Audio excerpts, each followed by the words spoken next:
Raconte-moi autrement les OGM, une série d'émissions sur les ondes de Radio Zinzine. Aujourd'hui, c'est la 8e émission dans cette série mensuelle. Et aujourd'hui, on va parler des mobilisations citoyennes pour contester les OGM. Des mobilisations qui existent depuis des décennies. On va parler avec deux personnes, deux membres du conseil d'administration d'InfoGM. D'abord avec Hervé Lemeur, donc qui est également président d'une autre association qui s'appelle OGM d'Angers et qui est administrateur depuis 24 ans. Et puis ensuite avec Annick Bossu, qui est actuellement présidente de InfoGM et avec qui nous avons déjà consacré une émission il y a 2 mois à peu près. Voilà, donc on va essayer de joindre Hervé Lemeur pour commencer.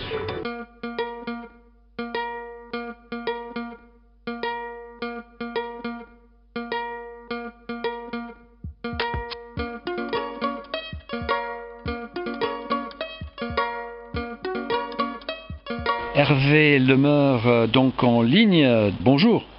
Bonjour. J'ai déjà expliqué qu'on allait parler surtout des mobilisations citoyennes pour contester les OGM, qui existent, ces contestations, depuis pas mal de décennies.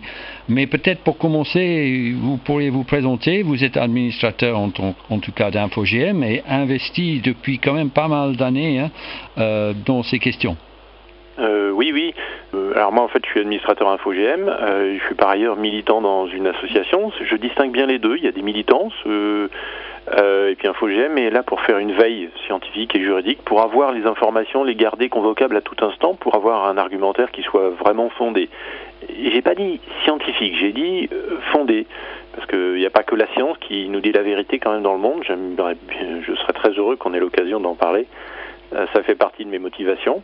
Donc moi, oui, ça fait une bonne vingtaine d'années que je milite contre les OGM. J'ai pas dit pour l'information, j'ai bien dit contre. Mais InfoGM fait l'information parce que je pense qu'il y a quelque chose d'autre qui se trame derrière les OGM. Voilà, c'est pas qu'un objet agricole. D'accord. Mais est-ce que vous pourriez peut-être nous expliquer qu'est-ce qui vous a motivé au début? Pourquoi vous avez pensé que c'était important de vous engager dans ces questions-là? Oui, je vais vous raconter un peu une histoire personnelle, mais je vous promets, ce ne sera pas une séance de divan à la radio. En fait, moi un jour, j'ai lu un article, un petit entrefilet, disant qu'il y avait une entreprise, il se trouvait que c'était Monsanto, qui déposait des brevets sur des plantes et qui les modifiait génétiquement. Et en fait, mon premier sentiment était un sentiment de révolte. Je n'avais aucun argument. Je me permets d'insister, ça veut dire qu'on peut avoir des sentiments et ce qui fonde une action politique, ce n'est pas que des arguments scientifiques Non, c'est aussi peut-être d'abord un sentiment de comment le monde pourrait être. Juste, je vais sauter beaucoup d'étapes, mais j'y reviendrai après. Quand j'ai appris qu'il y avait une entreprise américaine qui avait déposé un brevet sur les cellules du cordon ombilical des enfants qui naissent, ça m'a fait horreur.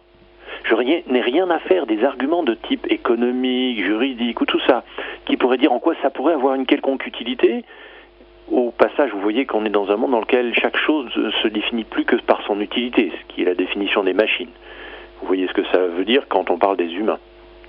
Donc en fait, j'ai eu un sentiment de révolte, et donc j'ai milité, et je me suis aperçu au bout d'un certain temps que, en fait, il y avait quelque chose d'autre, et ce quelque chose qui me motivait, c'était en fait le fait de réduire tout le vivant à ne plus être que le produit de la volonté de quelques-uns. Et que donc il y avait un fantasme de volonté de toute puissance sur le monde. Ça peut sembler très abstrait. Je devrais peut-être ne pas commencer par des choses abstraites. Je prétends que c'est ce qui fonde ma position. Je ne suis pas certain de ne pas partager ce sentiment avec d'autres, même si d'autres n'ont pas le temps ou l'énergie ou l'envie de militer ou tout ça. Mais je pense qu'il faut qu'on accepte qu'on a parfois des sentiments, et ce qui fonde nos opinions, c'est en fait un sentiment, c'est pas un truc argumenté. Et c'est peut-être pas si idiot que ça. Ça peut faire des erreurs, on est d'accord. Ça peut même faire de gigantesques bêtises. Mais il faut pas nier nos sentiments. Nous sommes aussi des êtres de sentiments. Oui, mais en tout cas, avant cette émission, nous avons échangé rapidement quand même, et vous avez évoqué justement cette histoire de la liberté des plantes en fait, et que que les plantes ne devraient pas être justement soumises à la volonté de quelques forces, des humains, mais des entreprises, etc. Oui, alors je vais donner l'impression de fragiliser ma position alors que je viens d'expliquer en quoi, pour moi, ce qui me fonde, c'est ce sentiment. Ce qui m'a fait horreur, c'est dans le petit entrefilet dont je vous parlais tout à l'heure, c'était que des entreprises puissent, ou des personnes morales, ou des activités, ou des instituts de recherche du secteur public, puissent modifier, bidouiller en fait quelque chose qui me semblait être dans le sein des saints d'un être. Voilà, c'est un être, c'est comme ça. Il y a une histoire qu'on ne peut pas négliger. Il y a aussi de la génétique dans laquelle il y a plein de choses. Hein. Je mélange un peu l'histoire là. Et en tout cas, vouloir fabriquer quelque chose m'a semblé toujours être porter atteinte à l'irréductibilité de la plante, de l'organisme, de l'animal. Et vous voyez que ce que j'ai en tête, c'est aussi les humains. Parce que si jamais on commence à choisir le sexe d'un enfant à naître, ou la couleur de ses cheveux, ou de ses yeux, alors ça veut dire que cet enfant n'est plus qu'un produit. Et cet enfant me fait mal, moi, parce que j'aime cette liberté foncière des humains, qui sont irréductibles à tout autre être. Et c'est pour ça que, quand je m'oppose aux OGM, je m'oppose aussi à cette volonté de réduire la liberté de tous. Et c'est en ce sens-là que je ne mets bien sûr pas sur un même plan les végétaux, les animaux, les humains. Et je ne veux pas questionner la notion de plan, de niveau, tout ça. Ce que je sais, c'est que si jamais on bidouille les végétaux, on bidouillera les animaux. Et si on bidouille les animaux, on bidouillera les humains. Et donc, moi, ça me ferait mal, en fait. Et c'est un sentiment très que je pourrais argumenter, je pourrais mettre des choses, mais je pense qu'il faut accepter qu'on a aussi parfois des sentiments, même si je peux mettre des arguments aussi. Hein. D'accord. Mais je peux parler en termes de risque sur l'eugénique, etc. Mais je pense que tout le monde est sensible. Là, par exemple, des brevets sur des cellules du cordon ombilical des enfants qui naissent, vous êtes d'accord, on n'a pas envie d'argumenter. De même, là, j'ai découvert récemment que l'Agence européenne de sécurité des aliments a décidé de préconiser l'autorisation de culture cellulaire de pommes. C'est-à-dire qu'ils veulent faire des pommes artificielles. Voilà, pour se débarrasser des arbres et de toute cette pesanteur de la matérialité. Et vous voyez, là encore, il y a quelque chose d'une question beaucoup plus profonde. C'est qu'en fait, le but de notre société, c'est véritablement de faire une guerre aux vivants, c'est-à-dire ce qui est donné, cadeau venu de nulle part, laïquement parlant, et qu'on voudrait échanger contre quelque chose que l'on a fabriqué. C'est une citation d'Hannah Arendt. Oui, mais je veux dire, ça on sent déjà depuis très longtemps avec les questions des semences, qui sont également un don de la nature, si on veut l'appeler comme ça, hein, je veux dire. Oui. Et que ça c'est insupportable pour le monde des entreprises, parce que il faudrait pas qu'il y ait des gratuités. Donc, de facto, ce que vous évoquez, on sait qu'il y a les viandes artificielles qu'on voudrait fabriquer, mais apparemment il y a des projets de lait artificiel. Oui. Et donc des pommes finalement aussi artificielles, donc pour les rendre encore plus comme des marchandises pour lesquelles il faut payer fort, quoi. Oui, et là il y a des arguments qui sont parfois mis en avant et qui sont considérés comme recevables. C'est oui, je pourrais faire des pommes qui seraient plus faciles à manger, qui auraient des meilleurs nutriments ou des choses comme ça. Et en fait, accepter de se mettre sur ce terrain-là, c'est accepter l'utilitarisme que la pomme ou ce que l'on mange n'importerait que par son utilité. Mais vous comprenez que si jamais on fait ça pour les végétaux, on fera aussi pour les animaux, et on le fait en partie, mais juste on prend la génétique comme une donnée. C'est-à-dire quand on croise deux animaux ou deux végétaux, c'est parce qu'on sait qu'on aura un descendant qui aura plutôt telle caractéristique, etc. Mais on le prend comme une donnée. On ne fabrique pas ex nihilo. Vous voyez, ça c'est une différence entre les OGM et la sélection pratiquée dans les champs depuis le néolithique. C'est le fait que la sélection opère a posteriori. À partir des mutations qui sont des données dans la nature, en fait, on infléchit la trajectoire de la nature. C'est pour ça que les blés que l'on a résultent d'un travail de sélection, qui n'est pas d'ailleurs toujours que bénéfique, mais c'est un autre sujet. En tout cas, il n'est pas question de mépriser le travail des humains. Je ne suis pas du tout en train de critiquer toute artificialité et de défendre toute naturalité. Ça me semblerait, on va dire, au mieux louche, disons. En tout cas, je ne suis pas dans cette logique-là. Et je suis plutôt issu d'un milieu technocritique dans lequel on attache de l'importance à critiquer la technique, mais pas toute technique. Bien sûr, entre le vélo qui est une technique, déjà pas complètement légère, et puis une centrale nucléaire, il y a un saut qualitatif. Et bon, je pense que vos auditeurs connaissent bien les réflexions d'Ivan Illich sur ces questions, et je pense qu'elles sont, pour moi, elles sont Vous pourrez le préciser. Hein. Oui, en gros, en fait, Illich insiste sur le fait qu'il y a des techniques qui sont conviviales et des techniques qui ne sont pas conviviales. Parce que le risque est de dire, ouais, la technique, c'est le mal. Bon, c'est toujours facile de se trouver un ennemi absolu, un grand Satan, et je crains qu'il y en ait parfois chez beaucoup de contestataires. Et en fait, un ennemi absolu, c'est très pratique parce que du coup, on est dans le camp du bien. Et du coup, la fin justifiant les moyens, tout est bon pour lutter contre cet ennemi. Vous voyez un peu le raisonnement dans lequel on est embarqué. Hein. Moi, j'essaie toujours de me demander, est-ce que le capitalisme, est-ce que des choses comme ça ne trouvent pas aussi des fondements en moi? Et est-ce que je ne suis pas un peu parti dans l'histoire? Non pas pour le défendre, mais pour le mettre à sa juste place. Mon ennemi, en l'occurrence, dans la technique, ce n'est pas une technique particulière, c'est la volonté de puissance qui arraisonne le monde. Arraisonner au sens assujettir le monde à la raison, c'est-à-dire un calcul, le ratio, en latin.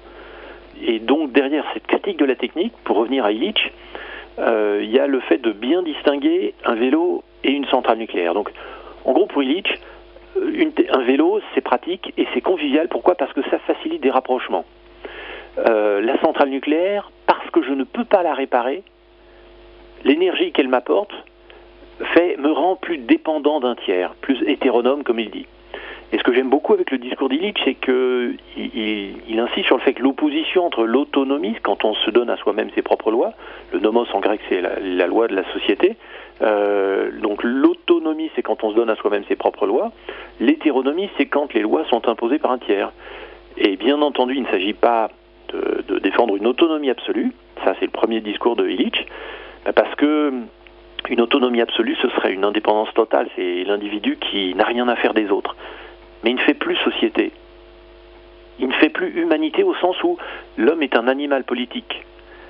Et c'est cet animal politique que moi j'aime, qui est obligé de négocier avec l'autre. D'où l'importance de l'altérité aussi. Ok, alors là, bon, on pourrait parler des heures sur tout ça, bien sûr, oui. Mais on commence à comprendre peut-être un tout petit peu vos motivations.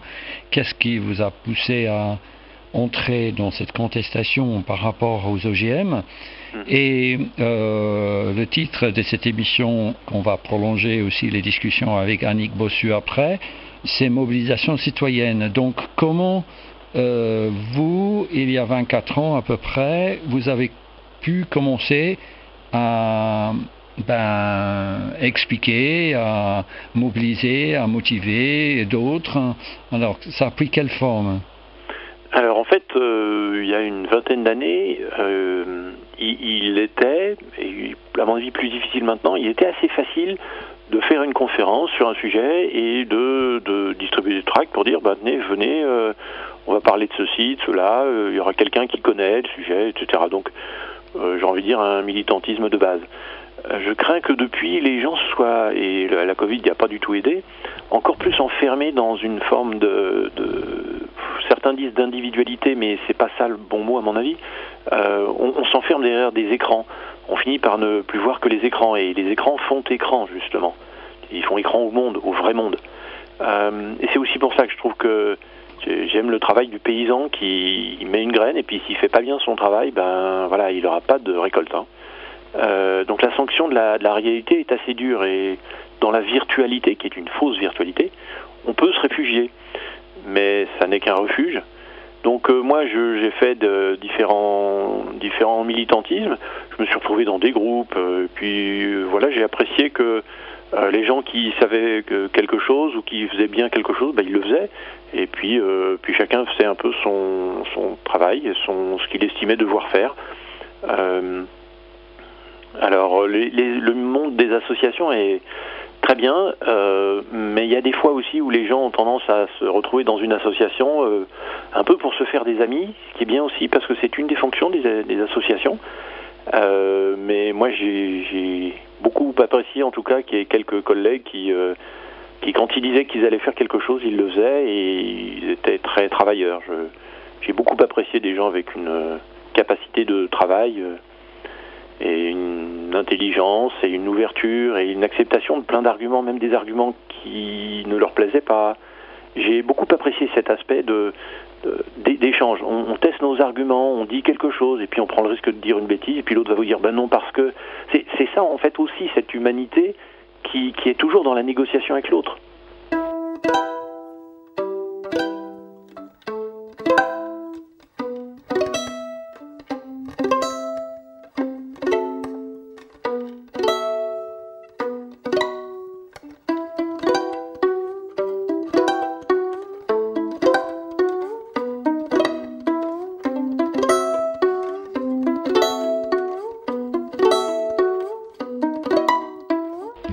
Je veux dire, il y a toute la question déjà de comprendre tout un domaine qui est quand même complexe. Oui. Et qu'est-ce qui risque d'arriver, un peu ce que vous avez évoqué, hein, quand on commence avec des plantes, ça peut passer aux animaux, aux humains, etc. Enfin, qu'est-ce que ça donne comme perspective négative et nuisible? Là, il y a beaucoup de besoin de lire, de réfléchir, d'essayer de comprendre des réalités scientifiques, etc. Et en même temps, je ne sais plus quand est-ce que ça a commencé, mais bon, c'est célèbre, les faucheurs OGM par exemple. À un moment donné, il y a quand même, petit à petit, il y a eu des modes d'action plus directs pour contrer le développement des OGM en France, par exemple. Oui. Et en fait, l'histoire est un peu complexe. Moi, je trouve que je connais des gens qui, dans les années 90, un des premiers a dû commencer en 97, il y a eu des actions par exemple, René Rizel et Soulier, et puis il y avait un troisième dont je ne me rappelle plus le nom. Ils étaient allés dans un silo dans lequel il y avait des graines, des semences de maïs transgéniques, et en fait ils ont aspergé d'eau, ce qui fait que ça faisait démarrer la germination et donc ça les rendait incommercialisables. Et en fait, ils ont fait ça pour dénoncer le fait qu'on était en train de vendre, on s'apprêtait à vendre des semences de plantes transgéniques qui auraient dû être interdites et au moins très strictement surveillées. Ce qui est intéressant, c'est qu'il y a eu un procès contre eux, c'était ce qu'ils souhaitaient, puisqu'ils souhaitaient organiser un débat, faire que les gens en discutent. Ça, c'est aussi un changement, et Annick y reviendra sûrement. Et ce qui est drôle, c'est que le jugement a considéré qu'ils avaient été coupables d'une, je cite, dénaturation de semences transgéniques. Fin de citation. Dénaturation. En fait, ce qui est intéressant, c'est que là, la dénaturation, c'est quand on retire le côté naturel, alors que là, ce qu'ils voulaient dénoncer, c'était le côté non naturel, en les arrosant et en leur faisant démarrer une germination qui est un procédé parfaitement naturel. Donc il y avait une inversion, sauf que en fait cette dénaturation, comme l'avait dit le juge, sa signification c'était la semence de maïs n'est plus adaptée à la fonction qu'elle doit avoir, c'est-à-dire qu'elle n'est plus qu'un objet commercial. Et ça c'est très intéressant philosophiquement. Moi j'ai plutôt de la tendresse. Il y a eu des gens qui ont fait du coup des fauchages qui étaient de nuit, voilà, avec des communiqués. En général, ça s'intitulait communiqué et pas communiqué de presse, parce que leur attrait pour la presse ou pour la société du spectacle qui va avec est assez modéré, disons. Je me souviens il y avait eu un fauchage à Guyancourt, et le titre du communiqué était « Il faut désespérer Guyancourt ».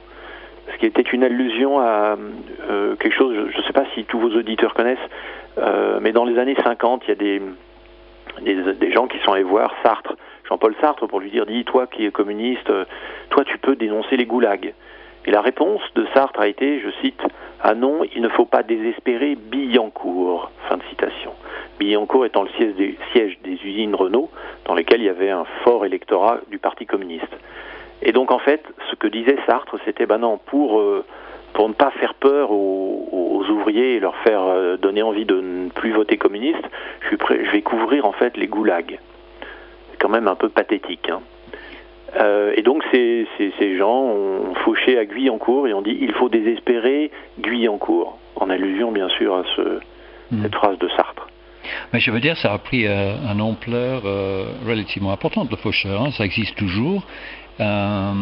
Et voilà, donc est-ce que on peut dire que en dehors, je veux dire, InfoJM en tant qu'organisation est vraiment concentré, ça on a bien compris dans les émissions jusqu'à présent, sur l'information, ce qui est extrêmement important d'essayer d'apporter une information. Maintenant, c'est beaucoup pour alerter la population française, mais même européenne, par rapport à la nouvelle proposition de la Commission européenne qui a été publiée en juillet. Mais je veux dire, est-ce qu'il y avait quelle ampleur, on pourrait dire, est-ce que ça a pris ce mouvement des faucheurs volontaires? Je pense que en partie c'était à visage ouvert et en partie plutôt clandestin, enfin pas à visage ouvert. Oui, oui. Est-ce qu'il y avait d'autres formes d'action? Alors voilà, quelle forme de mobilisation citoyenne en fait? Oui, il faut voir aussi que d'un point de vue historique, on sortait à peu près des épisodes de la vache folle. C'est-à-dire qu'en fait, tout d'un coup, des gens s'étaient aperçus que les éleveurs avaient donné à manger à leurs animaux végétariens des farines animales, c'est-à-dire des carcasses d'animaux qui avaient été un peu brûlées juste suffisamment ou réduits à l'état de farine, chauffées suffisamment et en fait pas suffisamment chauffées pour éviter la propagation de maladies. Et donc on a été dans l'inquiétude de parce qu'on n'avait pas respecté des éléments de base de la nature, c'est-à-dire qu'un animal végétarien mange des végétaux, ça semble... Et à cause de ce qu'on n'avait pas respecté ça, en fait, on se retrouvait avec un risque d'une maladie. Et puis, ça a choqué tout le monde. Je voudrais bien insister sur le fait que la volonté des consommateurs, c'est pas seulement sa santé. Vous voyez, par exemple, les consommateurs européens sont uniformément sensibles à lutter contre les élevages de poules en batterie. Ils le suivent pas toujours bien quand ils font leurs courses. Mais globalement, bon, voilà, c'est une évolution.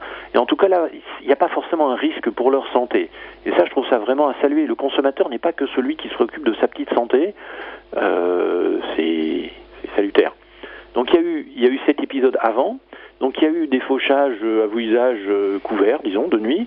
Il y en a eu à visage découvert et dans lesquels les faucheurs volontaires, il faut vraiment le rappeler, Annick Bossu le rappellera tout à l'heure, mais les faucheurs volontaires laissent copie de leurs pièces d'identité. Ils assument pleinement leur responsabilité et ils demandent même à l'assumer en justice. Ils prennent un risque pour dire, voilà, je me mets en situation de risque pour pouvoir dire, je suis fondé à dire, moi je considère que on n'a pas à généraliser tel type de plante dans l'environnement à cause des risques de contamination, à cause de tout un tas de risques qui sont de nature agronomique. Mais il y a aussi des risques de nature juridique, parce que si jamais un paysan est pollué par une semence transgénique, il aura des conséquences juridiques. Et ces conséquences juridiques peuvent du coup avoir des conséquences économiques, parce que si jamais un paysan cultive du colza non OGM et que son voisin fait du colza OGM et lequel contamine le colza non OGM, ça veut dire que le paysan qui fait du colza non OGM devra payer des royalties à l'entreprise qui possède le gène. Oui, mais je veux dire, si j'ai bien compris, pour en tout cas une partie des faucheurs volontaires, enfin un élément important, c'est que les procès deviennent des lieux de débat public, de dénonciation, etc., et qui peut influencer assez efficacement en fait l'opinion publique. Voilà, c'est ça. Et en fait, le but, c'est d'avoir un débat juridique, mais du coup aussi un débat médiatique. Et l'idée, c'est vraiment d'avoir les deux. Et pour cela, la meilleure façon, c'est effectivement de faire à visage découvert, de faire finalement une non-violence. Il n'y a jamais eu de violence contre des humains. Il y a eu des violences contre des pieds de maïs, mais je ne le mets pas au même niveau. Et le but, c'était, dans un premier temps, qu'il y ait un procès pour inciter à un débat de type juridique, mais aussi dans la rue que les journalistes disent « Tiens, est-ce que c'est normal qu'on généralise des plantes génétiquement modifiées ?»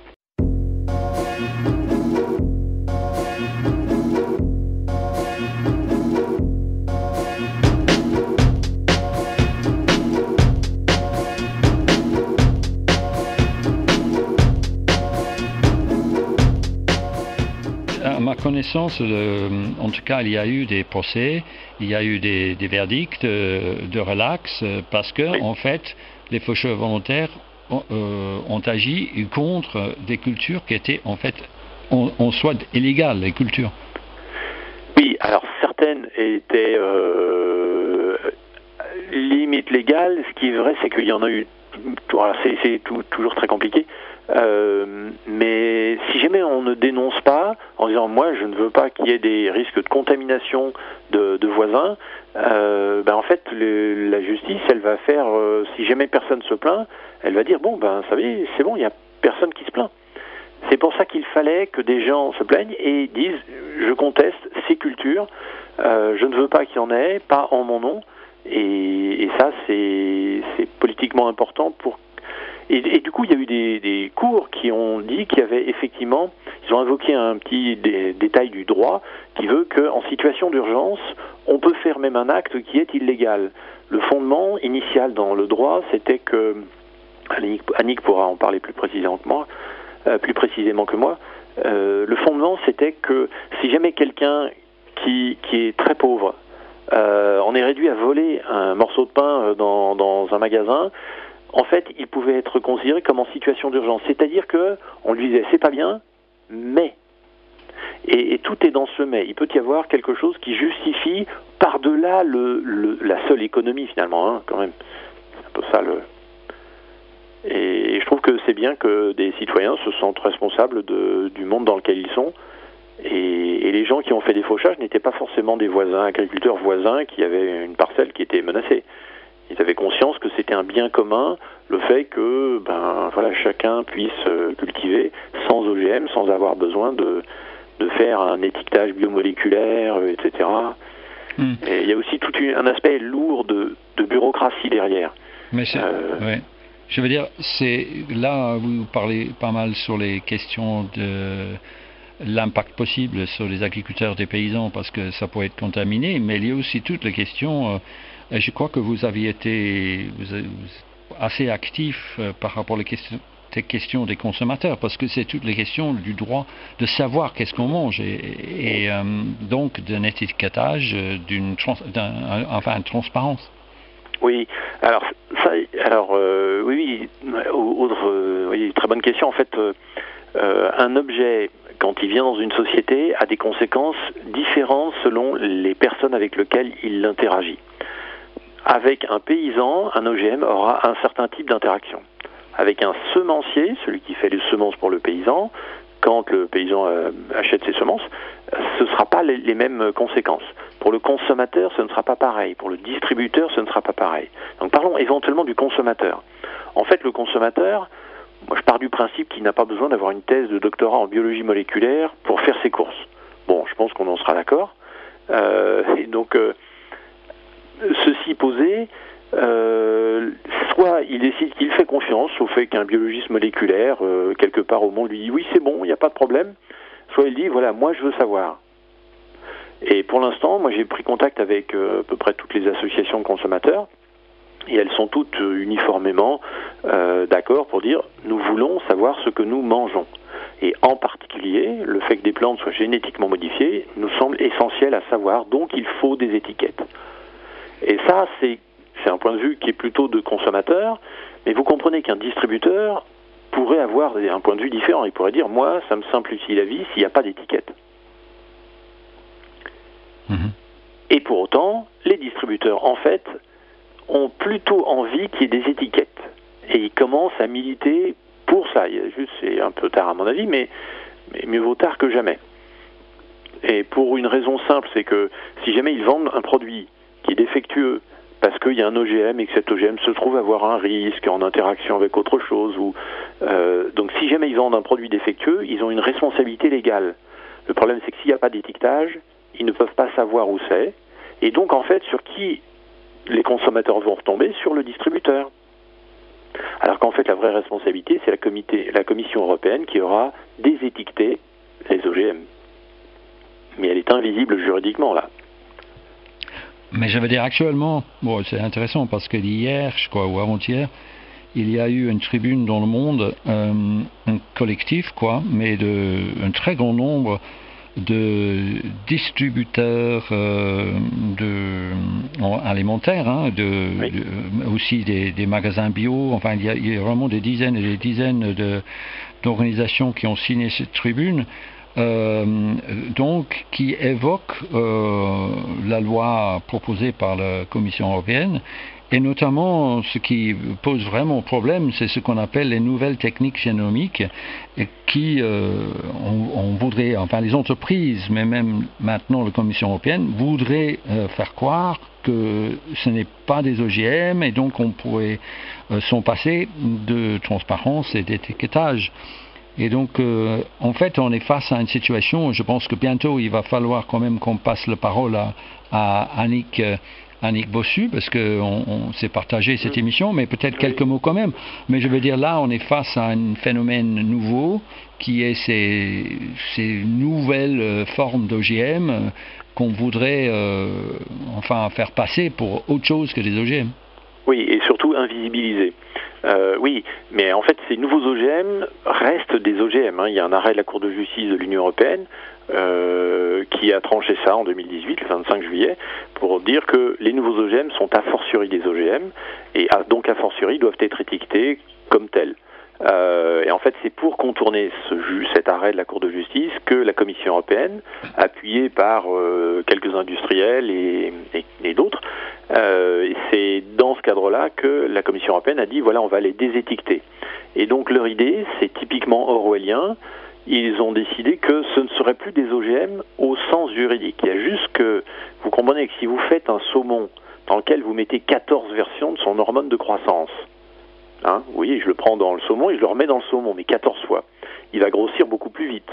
Et clairement, c'est un monstre. C'est clairement un OGM parce que là, c'est visible. Il faut se méfier de cet argument parce que la différence entre un maïs OGM et un maïs non OGM ne se voit pas à l'œil nu. C'est pour ça que c'est un peu compliqué. Mais le fait que ce soit un OGM, là, c'est absolument évident. Or, ils sont en train de changer les mots pour changer la réalité. C'est en général mal parti dans une société quand on change les mots. Et là, encore une actualité, il y a un article aujourd'hui même dans le journal écologique en ligne, Reporter, qui pose la question, justement, est-ce que les nouvelles techniques génomiques doivent être considérées comme des OGM classiques et donc contrôlées? Et il semble qu'à quelques jours de deux votes absolument essentiels, donc au Conseil européen et à la Commission agriculture du Parlement européen, deux votes qui vont avoir lieu le 11 décembre, il y a des lobbies qui sont devenus extrêmement actifs, parce qu'ils voudraient que tout ça va en faveur de cultures rendues tolérantes aux herbicides, etc., qui veulent absolument aussi éviter toute cette transparence, etc. Oui, je me permets de peut-être d'expliquer un petit peu pour les auditeurs que les cultures tolérantes à des herbicides sont, là en l'occurrence, des OGM. Parce qu'en fait, ces nouveaux OGM, c'est les mêmes traits, les mêmes fonctions agronomiques que les OGM transgéniques. C'est-à-dire, des plantes qui sont fabriquées pour être, j'insiste sur le verbe fabriquées pour être tolérantes à un herbicide, c'est-à-dire qu'elles sont associées à l'usage d'un herbicide, c'est pas discutable. 2, ce sont des plantes qui sont fabriquées pour produire un insecticide. Sauf que là, en plus, dans les nouveaux OGM, l'insecticide en question ne sera pas un truc qui vient vaguement d'une bactérie avec plein de changements intermédiaires. Non, ce sera des pesticides à ARN interférents. En gros, c'est les applications des vaccins ou injections à ARN dont on a un peu entendu parler pendant les histoires de Covid. Donc on n'a aucun recul sur comment ça agit, sur le fait que ça agit sur d'autres espèces, mais ils veulent faire larguer dans la nature des plantes qui vont produire leur insecticide en permanence tout le temps par toutes les cellules de la plante. Voilà. Et donc en fait, ça, la Commission européenne nous vend le fait que ce serait des OGM qui permettraient de réduire les pesticides. Sauf que sur les herbicides, ça va les augmenter mécaniquement. Sur les insecticides, effectivement, le paysan n'aura pas besoin d'en mettre, mais c'est parce que c'est la plante qui va le produire. Donc là, c'est un mensonge de dire on n'a plus besoin d'en mettre. C'est vrai en fait. Mais c'est un mensonge parce qu'on ne dit pas que concrètement la plante va en produire. Et quelle quantité elle en produit, personne n'en sait rien. Par contre, sur les OGM transgéniques, on sait à peu près que c'est entre 10 000 et 100 000 fois plus. C'est flottant parce qu'on ne peut pas quantifier précisément. Mais il y a vraiment là une question d'insister sur le fait que les nouveaux OGM vont être les mêmes choses que les OGM transgéniques. Oui.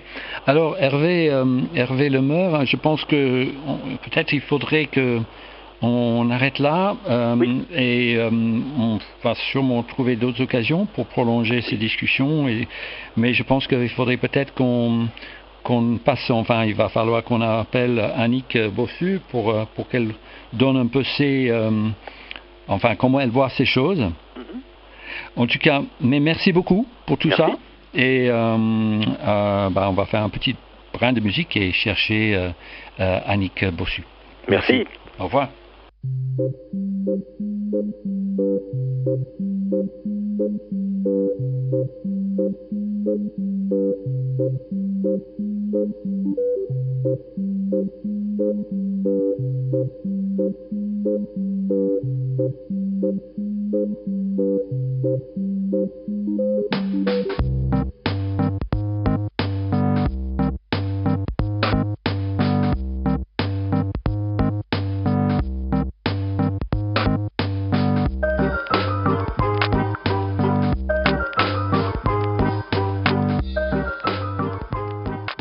Pour notre deuxième entretien dans le cadre de cette émission, toujours réalisée par Radio Zinzine en collaboration, en partenariat avec InfoJM. Donc après Hervé Lemeur, bonjour Annick Bossu.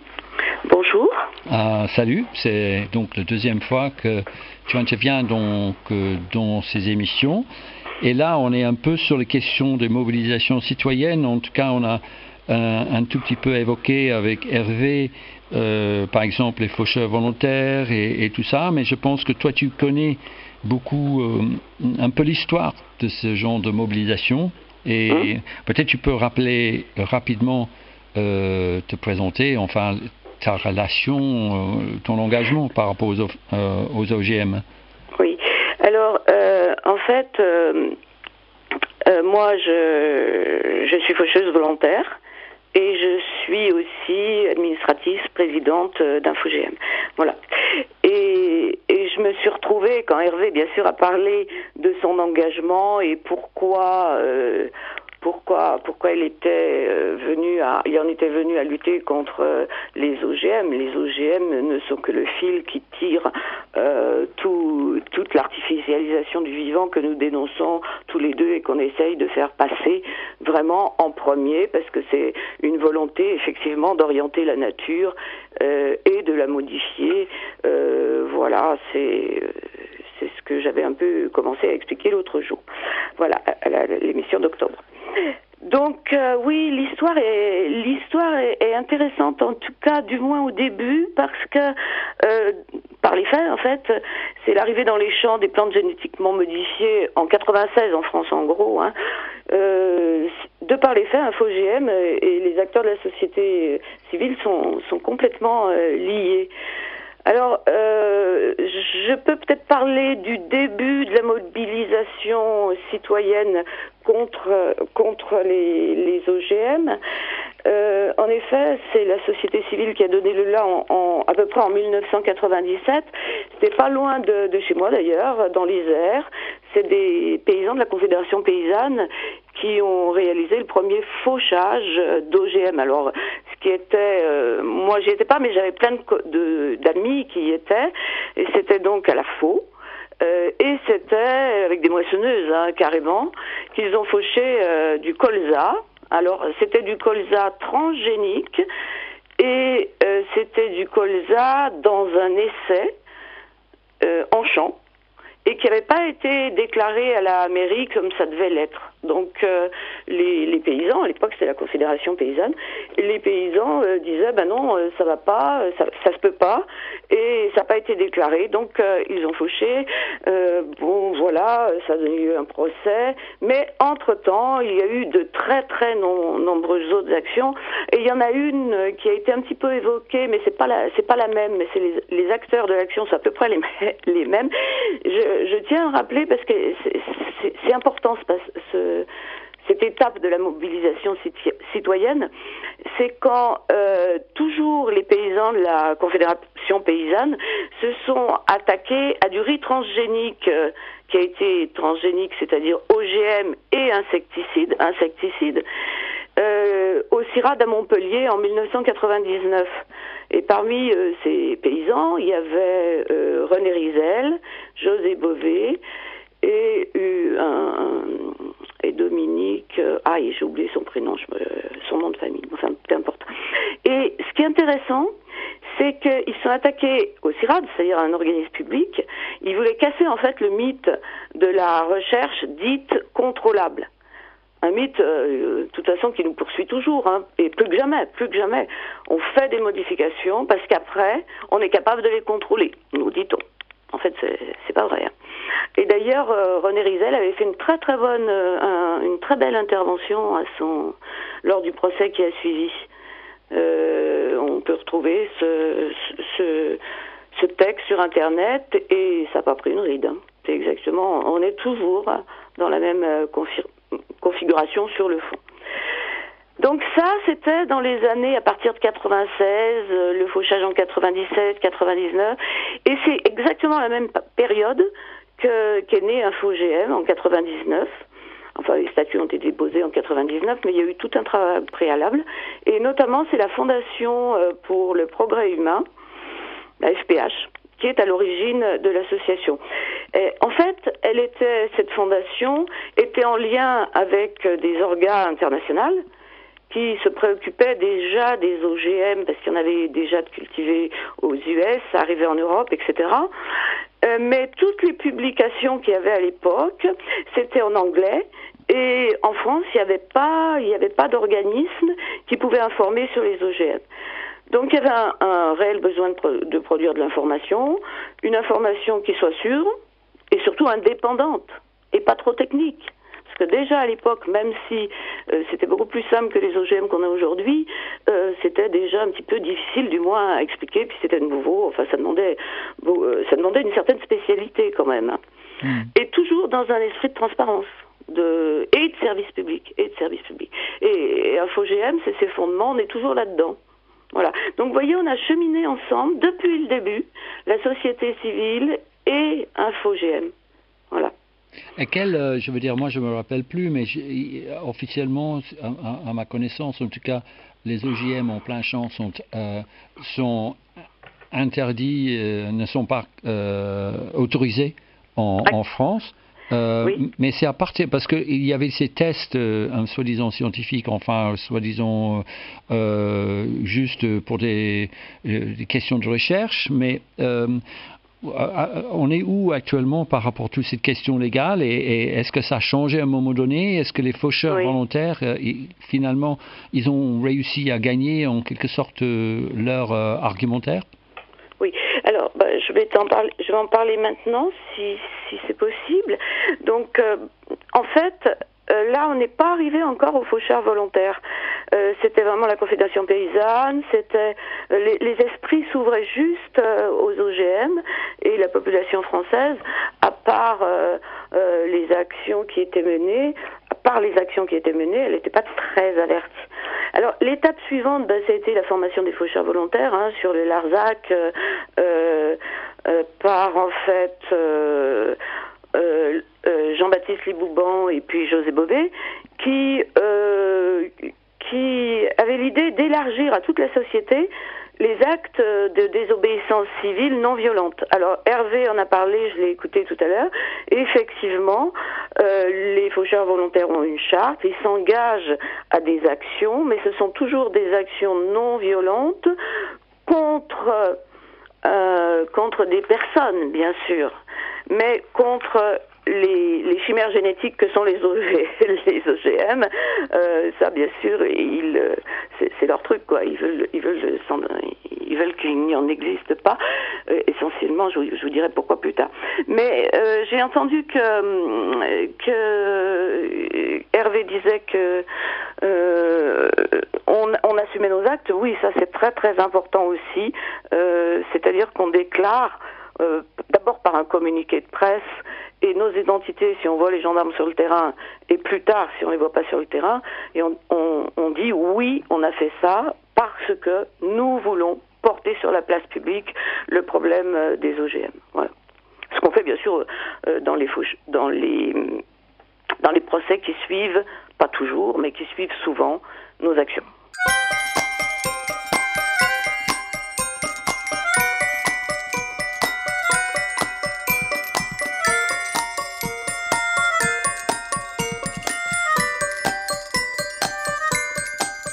Ça m'arrive, j'étais par exemple au Larzac en août pour la rencontre Les Résistantes et il y avait de nombreux faucheurs volontaires parce qu'en plus, évidemment, comme tu dis, à Larzac c'était particulièrement fort, mais est-ce qu'ils ont encore des actions ou en fait, est-ce qu'il y a encore des recherches d'OGM à fin de recherche, etc. ou pas?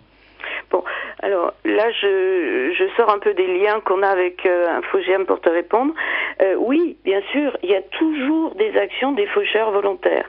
Et bon, il y a eu une évolution des OGM. C'est-à-dire qu'avec InfoGM, on marche toujours ensemble au gré des innovations que le système technicien des biotech nous propose. C'est-à-dire que les OGM ont changé au cours du temps. Donc nous, on n'a pas changé. On a continué à les démasquer parce que l'industrie les cachait. Ça a été les fameux OGM, c'est toujours des végétaux, les variétés rendues tolérantes aux herbicides. Et ces variétés-là sont bien reconnues par la loi comme des OGM, mais ils ont été exclus du champ d'application de la loi au prétexte qu'il y en avait déjà et qu'ils n'avaient pas fait preuve de dangerosité depuis longtemps. Or, là, ils ont volontairement, l'industrie et déjà la loi européenne, la directive européenne de 2018, déjà là, elle a un peu suivi les lobbies puisqu'elle a exclu du champ d'application de la loi ces OGM-là, en disant, en les confondant avec d'autres variétés mutées, mais qui n'étaient pas mutées, comme les VRTH en labo, sur des cultures de cellules, mais qui étaient mutées sur plantes entières dans les champs. Donc ils ont fait cette confusion, ils ont mis tout dans le même paquet, et nous, on a découvert ça. La société civile a découvert ça. Donc, pendant longtemps, et à partir de 2018, on n'a plus fauché de transgéniques, il n'y en avait plus. Ça avait été interdit pour le colza en 98 à cause des problèmes de contamination possible des champs non OGM par le pollen ou les graines des plantes GM qui étaient pas loin. Donc ça avait été interdit pour le colza. Et plus tard, en 2014, le fameux maïs insecticide de Monsanto, le Monsanto 810, a été aussi interdit. Donc, à la fin, vers 2008-2009, il n'y avait plus d'OGM dans les champs. Mais ça, c'est faux. Il n'y avait plus d'OGM transgéniques dans les champs. Voilà. Mais tout de suite après, sont arrivés, l'industrie, elle est toujours vigilante, et tout de suite après sont arrivés ces nouveaux OGM, VRTH, cachés. Et on continue à les faucher. Voilà. Hervé vous a parlé du moratoire, a parlé de l'arrêt de la Cour de justice européenne qui a eu lieu en 2018, qui a reconnu ces VRTH après une longue procédure judiciaire. Alors j'ai pas le temps d'en parler, je voulais en parler, mais je crois que voilà, j'aurai pas le temps. Donc il y a eu une longue procédure judiciaire qui s'est appelée l'appel de Poitiers. Qui a duré 8 ans, en fait, de 2012 à 2018, et c'est arrivé finalement à ce que la Cour de justice européenne qui avait été saisie donne ses résultats, et ça a été une victoire pour la société civile, puisqu'on a reconnu, la CJUE a reconnu que c'était bien des OGM à réguler, c'est-à-dire à ne pas exclure du champ d'application de la loi. Et depuis, rien n'est fait. Comment ils se sont tournés vers autre chose. C'est-à-dire ce dont vous parliez tout à l'heure et dont on a déjà parlé sur vos ondes, c'est-à-dire les nouveaux OGM, soi-disant nouveaux qui ne sont pas nouveaux, et qui sont en fait, enfin pas si nouveaux que ça, et qui sont en fait les végétaux NTG et nouvelles techniques génomiques maintenant. D'accord. Mais juste pour comprendre, comment vous arrivez, vous êtes arrivé toutes ces années-là à identifier les endroits, parce que ça doit être pas forcément toujours facile, de savoir où il y a des cultures donc OGM que vous êtes allé faucher. Oui, effectivement, ça, je ne pourrais pas te répondre en entier.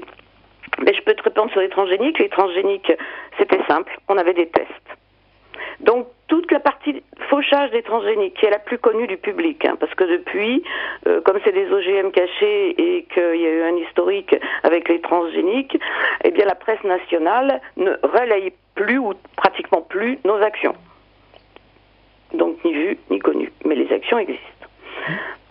Donc, du coup, en fait, pour ces OGM cachés, c'est sûr, c'est pas facile à trouver. Mais il y a des signes agronomiques dans les champs qui nous mettent la puce à l'oreille. Et bien sûr, il y a encore beaucoup de paysans chez les faucheurs volontaires et beaucoup de personnes qui apprennent aussi, petit à petit, à reconnaître ces signes agronomiques dans les champs. Et puis, parfois, on fait des recherches, beaucoup de recherches. On a même une fois, j'ai été à ce fauchage près de Lyon dans la nuit, là, parce qu'effectivement, on fait des actions de nuit, on en fait toujours, mais moins, des actions. Donc ça, c'était une action de nuit, et même les étiquettes. Donc, là, on était sûr qu'ils en étaient. C'était encore étiqueté. Vous voyez, et parfois, il y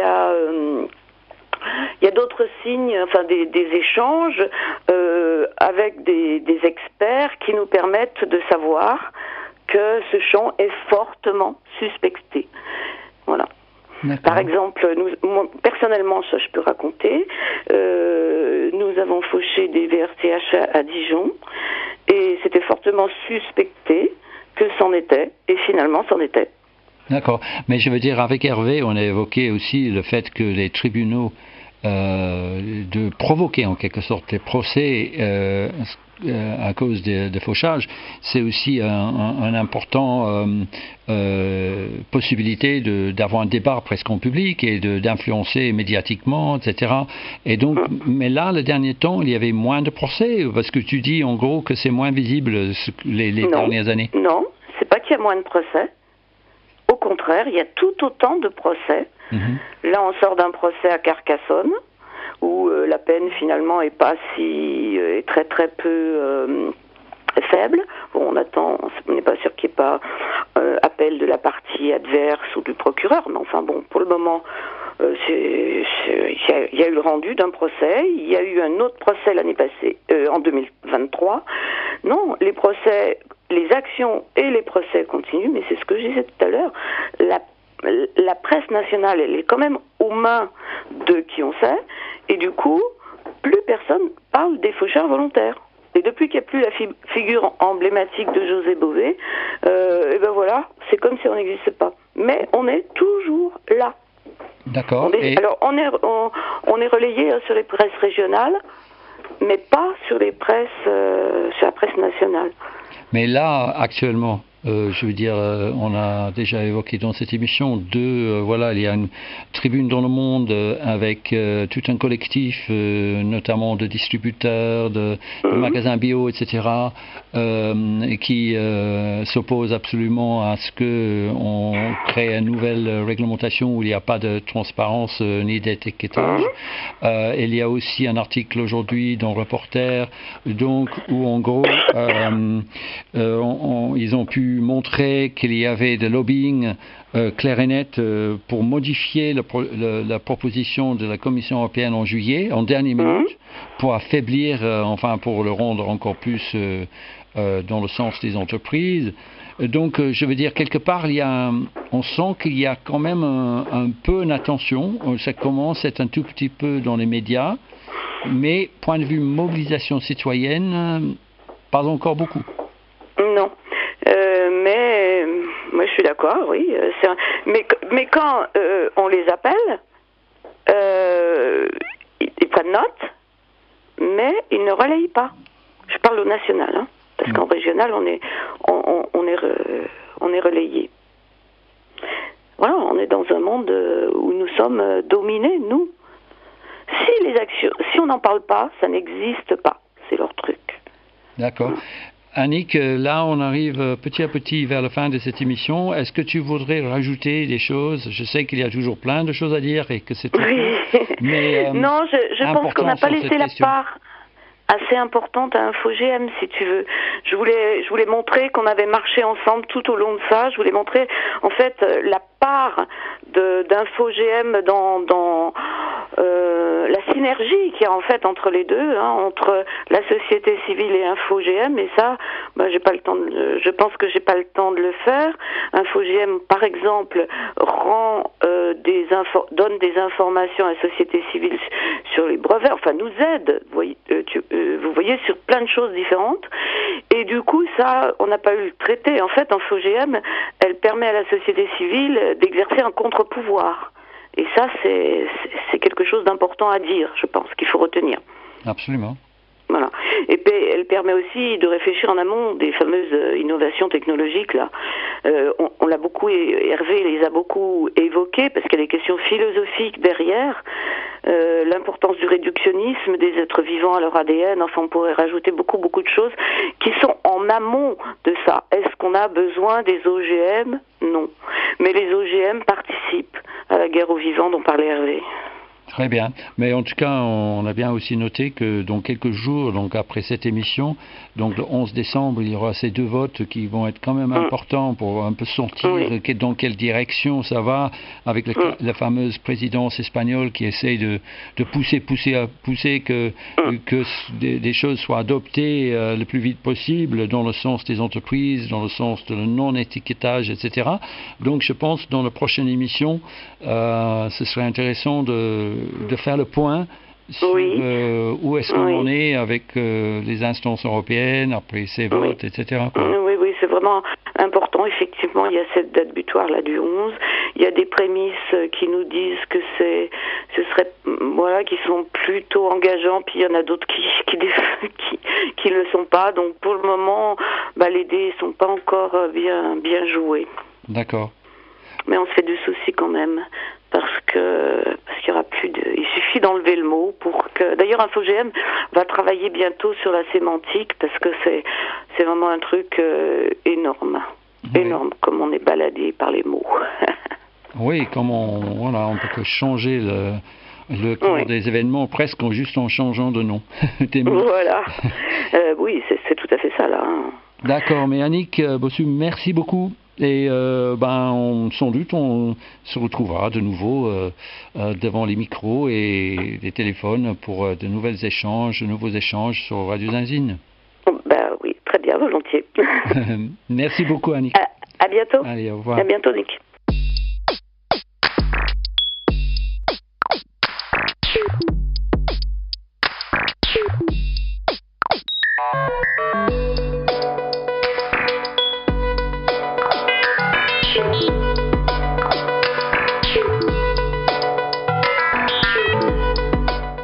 C'était la 8e émission dans la série Raconte-moi autrement les OGM, cette fois-ci avec Hervé Lemeur et Annick Bossu sur les mobilisations citoyennes. Et voilà, à la prochaine.